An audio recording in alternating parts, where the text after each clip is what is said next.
For those of you who don't know, I have dipped my toes lately in the Marathon universe, I guess. I've been playing it quite a bit, and I believe this will be my third video now about Marathon. Let's just say the last one kind of flopped. I don't know what I did, but, I mean, pulling zero is kind of crazy. It'll probably be like my Raising Cane's video and grab a couple down the line. But regardless, I wanted to hop on here today, and as the title indicates, talk a little bit about Marathon's story and why I don't think for what it's doing right now it is going to be functional. It comes down to a few things, but to start, I want to talk about stories that kind of do work and why they do work and what makes them functional. When I think of a great story, I think of Halo. And I know that I just really did a Halo video, but I was revisiting the campaigns and I was thoroughly impressed with what they have done. It's a narrative that's told in a format that puts you right in the middle of it. You're plopped onto a Halo, having outrun the elites, and you explore this mysterious location, and world building occurs because of that. I remember when I first played the game, I didn't really understand what Forerunners were. They didn't make a ton of sense to me. It just was a name thrown around, Forerunners. And eventually I get to Halo 4, and it's some bullshit robots, but frankly, from before that, the Covenant's interesting. They come across as a threat that is religiously charged, and some people will link it to Catholicism or whatever.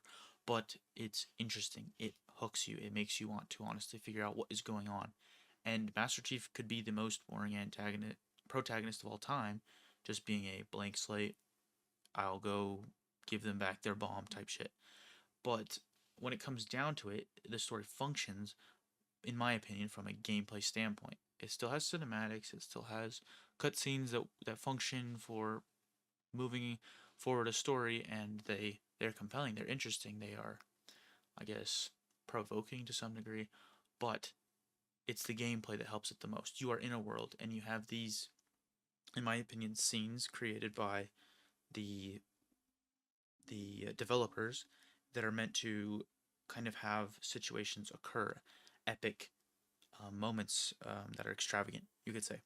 And it's something that I would say has been lost a little bit. I mean, not to heart, but I'm going to link these together because it's important and they're the same developer. But Bungie, for example, then does Destiny. And is there a ton of those moments? Not necessarily. And the game, I guess, itself is not cooked in like that. You don't have this sandbox of vehicles that you get to explore. It's more of you have these weapons and you're going to go do fetch quests, and that is not the appeal of Destiny to me. Destiny, from a story standpoint, is interesting because of its lore, but it does not function in a format that will make everybody know what's going on with Master Chief or wrap everybody into want to know why you have the Nine and you have all of this other bullshit happening in the Destiny universe that is extensive and expansive, and it makes for careers for people like Biff. But I would not say that it's one that hooks people necessarily like the Halo Master Chief did for him. Sorry, that was a stupid statement, but Halo does for the Halo series at the beginning at least. And I think that it's a very beginner friendly approach to take to storytelling. But on the other hand, we've got Marathon right now. And Marathon, in my opinion, it's interesting. It has a really cool world.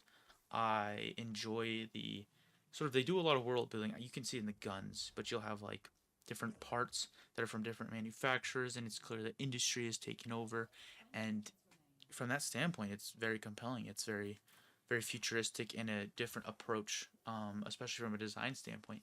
But when you get down to the story, I mean, you can have the most cool looking fucking what do you call them?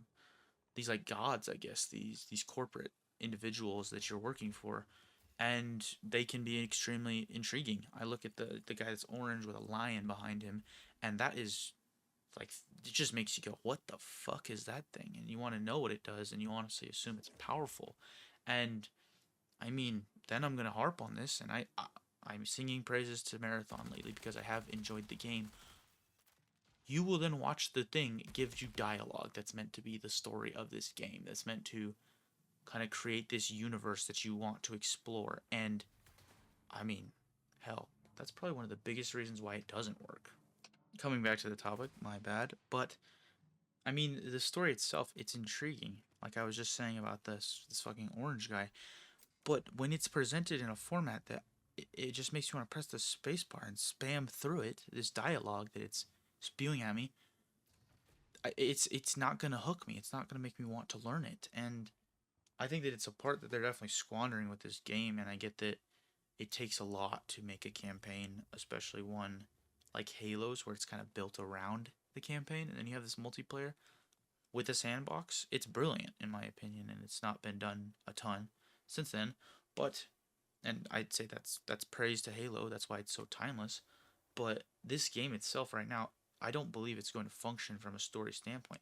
These cinematics and I mean, they have so much visual intrigue going on with the loading screens and just booting up the game and all of these things, but it doesn't make you want to really know it because first of all, I think of like Lord of the Rings. It has a world already, and then you plop yourself in it, and the story of Lord of the Rings is not necessarily to focus simply on these characters. They have amazing, compelling characters, but it's to tell the story of a world. And it seems like that's what they're sort of doing with this, but it's done in a manner that is in no way approachable. You don't get things taught to you necessarily. You are explained corporate bullshit. That's the best way I could describe it. And it goes frankly nowhere. You don't want to learn more about it. You just want to skip through these cutscenes, and it's kind of pissing me off a little bit because honestly, I would really like to enjoy Marathon. I'd really like to know what's going on with it and sort of understand the lore. And I've never really been a huge lore junkie. Probably the most lore I would say that I've consumed at this point is FNAF, and that's all skepticism. Like even like looking through these factions, I really like how they look. You've got computers and you've got a fucking water bear looking ass thing that's supposed to be some bioengineering on top of like these little bugs that will I guess string together your shell, and then you have anarchy groups, and then you have the weapons manufacturers, and it's all brilliant in my opinion. And it's interesting, and it's obvious somebody took time to expand on this world themselves to build it and to make it functional in all ways. But if you can not take that functionality and then make it in a format that people will want to approach and learn about and sort of like pick up as they're playing the game. I'm not picking up shit. I think like the biggest thing that I could say was like Arachne is probably bad guys. I think I read a couple of theirs because I was staring at the fucking lion with the waves coming off of it. But Arachne, they are. Oh shit, wrong one. That's Traxxas. Traxxas is the lion, and Traxxas seems to be one that's just trying to outdo their competition when it comes to I guess fucking yeah, the freaking market, the capitalism of it all, I guess. And I mean, capitalism itself is a really interesting concept when done to an extreme. And I mean, fuck, I wish I could learn this stuff, but I don't want to go watch My Name Is Biff talk about these things. And I think he's a great narrator. I think he's great at giving you information to think about and learn about. That's why I know a lot about Destiny, or have learned, used to learn a lot about Destiny, fucking worms and shit.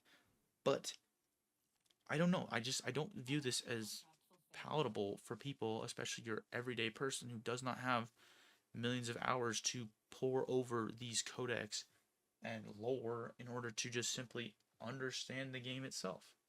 But I don't know. I should probably wrap up this video. Let me know what you guys do think about it. Let me know if you guys have been enjoying Marathon. And I mean, if you do have thoughts on this and sort of like why this story may be functional, I would love to hear it. Because if maybe I can change my approach, then I'd 100% enjoy this game and the lore perspective or standpoint on it a lot more than now, where it's such a high, I guess, skill ceiling from a lore standpoint. And I mean, I could do a video on how this game is also extremely difficult and how that's also pushing away people. But the lore portion is also equally important to some degree. There's clear that people have spent a lot of time on it. And it feels like it's just been muddled down to, I mean, what do you call it when somebody just like blurts out exposition dumps? That seems like what it is. And yes, it's telling a story to some degree, but I mean, I'd love to see these things interact with each other. I'd love to see them in the world and see where they're from and these kind of like environments, because there's brilliant ones that I've been seeing. And from an artistic standpoint, I think that it's I hate everything. He keeps on like bringing up like how good Destiny's art design is. This is a really pretty game as well, and it continues to look pretty. And there's never really something that really looks sore, and it's unapologetically the way it is. And I think that helps a lot from the portion of intrigue. But again, nobody's gonna care about this story, and I think that that's the biggest detriment to Bungie's newest game when it comes to, I guess, just it's not gonna help any player retention, and people are not going to want to necessarily learn it. It will give a great career to Biff probably, and those who like to get into the lore. But for me, for somebody who wants to play the game and at the same time enjoy it, I know the most about Halo just from playing Halo, and I later learn about Forerunners and things like that, and it blows my mind. But I mean, there's got to be enough there to just understand the universe, and that's really it.